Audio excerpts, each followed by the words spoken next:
are we looking at here now? We've seen the Bulldogs favored by anywhere between 1.5 to 2.5. Scrolling down right now to get the most updated number from DraftKings. DraftKings looking at 2 and 48.5. There are some 1.5s out there if you like the dogs. Georgia getting a little bit of bad news with London Humphrey being diagnosed with mono, so one of their better wide receivers is out for this game. And this is a Georgia offense that struggled in the last time we saw them play on the road at Kentucky a couple of weeks back. Carson Beck had some difficulties, but they did pull out a win. It kind of reminded me of that game at Missouri a couple of years ago where they had that fourth quarter comeback and that ultimately rest of the year kind of unchallenged wind up winning the national championship. First time the Tide are a home dog since 2007, November 3rd, 6.5 point dog.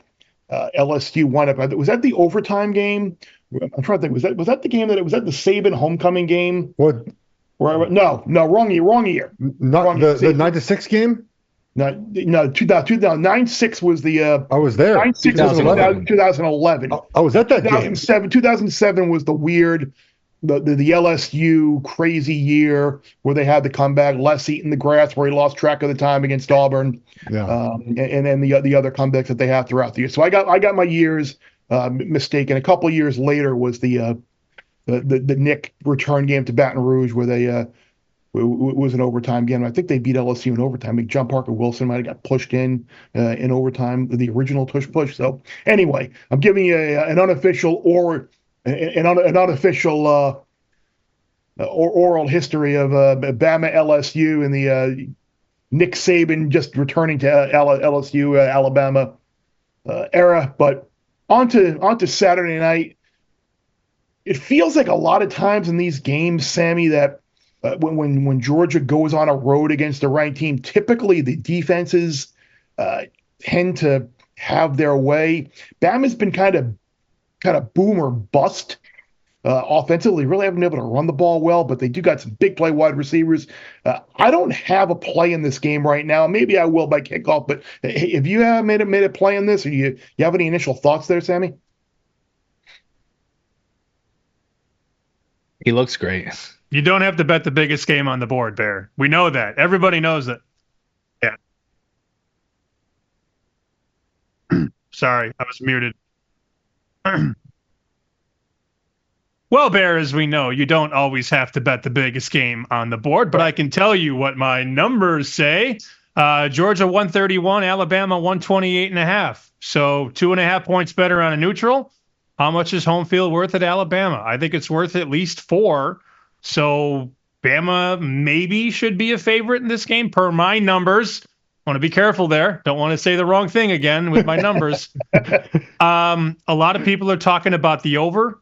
The thing to consider in this game is that both teams have been off for a week. So that usually favors defense and preparation. We've seen this total come down a smidge. Open 49. It's a little bit lower now. I don't know what's going to happen. And I feel totally okay saying that. Yep. I would probably, if you made me bet it, like I have to do these picks every week. We're in a pool where we pick every top 25 game. I will probably put Alabama in there +2. Don't feel great about it though, Will. I mean, this is a game that could go any which way, side or total. Bet it, nerd. Bet it.